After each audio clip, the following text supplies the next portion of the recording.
इसको जिस तरह से चाहे उस तरह से मोड़ सकते हैं, जिस तरह चाहे उस तरह से मैनिपुलेट करके। सामने कोई भी एक स्ट्रांग अपोजिशन नहीं है। Don't care about what the opposition feels, what the opposition has to say. तो पानी के कैनन्स मारे जा रहे हैं, उनको भगाया जा रहा है, लाठियाँ चलाई जा रही हैं। क्या गारंटी है? फार्मर्स मांग रहे हैं कि आप लिख के दीजिए, गवर्नमेंट लिख के देने के लिए तैयार नहीं है। तो उसका मतलब कहीं ना कहीं इनकी नीयत में खोट है। मैं भी यही अपील करना चाहूँगा आपके व्यूअर से कि इस बंद का। मैं हूँ सैयद नूरान और आप देख रहे हैं आपकी आवाज़। आज हमारे साथ इकबाल शरीफ जी मौजूद हैं, जो एक civil activist, civil leader from BPAC और एक बहुत ही इंटेलेक्चुअल इंसान हैं। तो चलिए इनसे बात करते हैं। सर, वेलकम टू आपकी आवाज़। तो सर, कल बंद होने वाला है, तो और सेंटर से ये नोटिफिकेशन जारी हुआ है, तो आप कल के बंद के बारे में हमारे व्यूअर्स को थोड़ा सा ब्रीफ एक्सप्लेनेशन दीजिए। देखिए, ये जो बंद है ये फार्मर्स की तरफ से, किसानों की तरफ से अनाउंस किया गया है। और किसानों की बात जब आएगी, ये जो बंद की जो मेन वजह है, ये फार्मर बिल 2020 है। फार्मर बिल ऐसी चीज़ है जो जून 2020 में एक ऑर्डिनेंस के तहत लाया गया था, फिर उसको असेंबली में ले आया गया था बैकडोर एंट्री के थ्रू, सितंबर शायद 27 2020 में। जिस तरह से ये फार्मर्स बिल इंट्रोड्यूस किया गया है, जिस तरह से विदाउट एनी डिबेट बुलडोज करके इसको पास किया गया है, इसी में गवर्नमेंट की नीयत का पता चलता है कि गवर्नमेंट की नीयत साफ़ नहीं है। और आज की जो मौजूदा गवर्नमेंट है, ये साफ जाहिर है कि ये क्रूनी कैपिटलिस्ट्स की, बिजनेस हाउसेस के और पर्टिकुलर फ्यू बिजनेस फैमिलीज़ के लिए ये काम कर रही है। इसको ना गवर्नेंस में दिलचस्पी है, ना सिटीज़न वेलफेयर में दिलचस्पी है। ये तो बस उनकी ये सेलेक्टेड फ्यू की अपीजमेंट के लिए, ये ऐसा लगता है कि इनके अपीजमेंट के लिए ये गवर्नमेंट आई हुई है। तो सर, गवर्नमेंट जब किसानों के बारे में, पूरे नेशन के बारे में क्लेम करती है कि बहुत ही सोच समझ कर सारे डिसीजंस लेती है, ये वाकई ये जो फार्मर्स बिल है, ये वाकई सोची समझी बिल है। इसमें बहुत दिमाग लगाया गया है और एट दी आउटसेट ऐसा लगता है सबको कि अगर आप वो बिल पढ़ें और समझें तो एट दी आउटसेट ऐसा लगता है कि ये फार्मर्स के हक़ में ही है। मगर इसमें इतनी एम्बिग्विटी है, इतने ग्रे एरियाज़ है, जाके इसको जिस तरह से चाहे उस तरह से मोड़ सकते हैं, जिस तरह चाहे उस तरह से मैनिपुलेट करके इन द लॉन्ग रन किसी भी तरह का अंजाम इससे निकल सकता है। It is like more like a double edge sword. आगे भी काट सकता है, अपना हाथ भी कट सकता है इससे।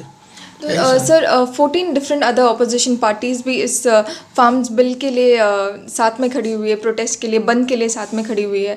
तो क्या अब गवर्नमेंट को इस बिल को खारिज कर देना चाहिए? वो तो बाद में आएगा। देखिए, जहाँ तक ये पॉलिटिकल पार्टीज़ का सपोर्ट है, दिस इज़ इनसिग्निफिकेंट, क्योंकि जो गवर्नमेंट, आज की गवर्नमेंट के सामने कोई भी एक स्ट्रांग अपोजिशन नहीं है। अब तक ये गवर्नमेंट आने के पहले ऐसा था कि हमारे जो इलेक्टेड रिप्रेजेंटेटिव्स हैं, हमने जिसको वोट डाल के जिताया है, ये हमारे हक़ में असेंबली में हो या पार्लियामेंट में हो बात करते थे, सपोर्ट करते थे। ये गवर्नमेंट आने के बाद इस तरह से अपोजिशन को डिमोलिश कर दिया है। एक स्ट्रांग अपोजिशन नहीं है। कोई भी इनके फैसले हो, कोई भी इनका लॉ हो, कोई भी इनके जो बिल्स पास होते हैं, they just don't care about what the opposition feels, what the opposition has to से।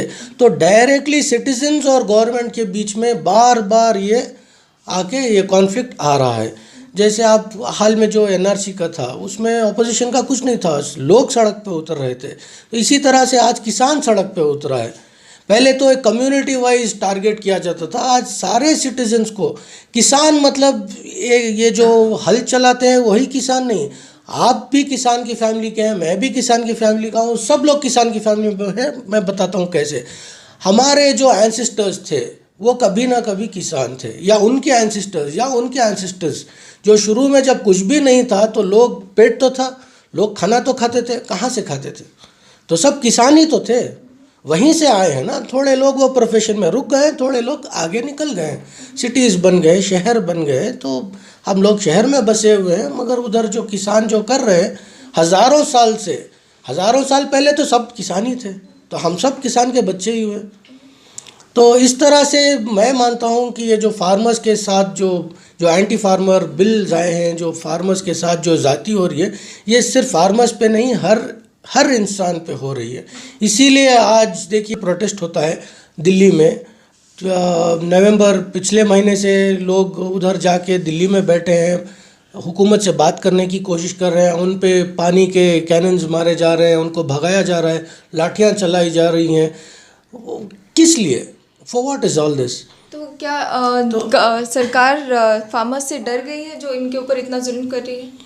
अगर नहीं डरी होती तो आप बुलाते, बैठते, बात करते, उसको भी इशू है उसको रिजॉल्व करते हैं। जैसे उसमें एक एमएसपी का एक इशू है, एमएसपी के को लेके ये ज़बानी तौर पे कह रहे हैं कि एमएसपी नहीं हटाएंगे, मगर हटा देंगे, नहीं हटाएंगे इसकी क्या गारंटी है? फार्मर्स मांग रहे हैं कि आप लिख के दीजिए, गवर्नमेंट लिख के देने के लिए तैयार नहीं है, तो उसका मतलब कहीं ना कहीं इनकी नीयत में खोट है।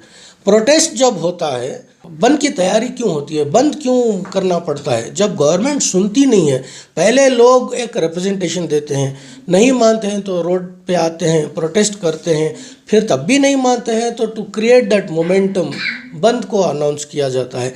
यहाँ तक लाने की नौबत ही नहीं थी ना। अगर गवर्नमेंट की नीयत अच्छी होती, एक तो जब ये बिल बनाए तो फार्मर्स जो स्टेक होल्डर्स हैं, जो मेन लोग हैं इन्वॉल्व, उनको कॉन्फिडेंस में लेना चाहिए था, उनके साथ डिस्कस करना चाहिए था, प्रोज एंड कॉन्स डिस्कस करके बाद में उनको कॉन्फिडेंस मिले कि अगर करते तो शायद ये नहीं होता था। The fact that they have brought it through an ordinance, the fact that they have passed it without any debate, the most important fact that they have not taken the farmers in confidence and they have not discussed it shows that there is something wrong somewhere. तो sir आपको क्या लगता है, तो ये democratic society से dictatorship society में convert हो रही है? कन्वर्ट हो नहीं रही है, हो चुकी है, क्योंकि किसी की नहीं चलती, ना ऑपोजिशन की चल रही है, ना सिटीजन्स की चल रही है, ना एक्टिविस्ट की चल रही है, किसी की नहीं चल रही है। कैबिनेट के कई मिनिस्टर्स की भी नहीं चल रही है। जैसे जब डिमोनेटाइजेशन हुआ, फाइनेंस मिनिस्टर को खुद कॉन्फिडेंस में नहीं लिया गया था, फाइनेंस मिनिस्टर को खुद नहीं मालूम था कि डिमोनेटाइजेशन होने वाला है। एक आदमी ने डिसाइड कर लिया ये कर देंगे तो कर दिया। मनमानी की हद पार हो रही है, तो इसीलिए तो ये बढ़ते जा रहा है ना। तो सर इस बंद का इम्पैक्ट क्या होगा, क्या लगता है?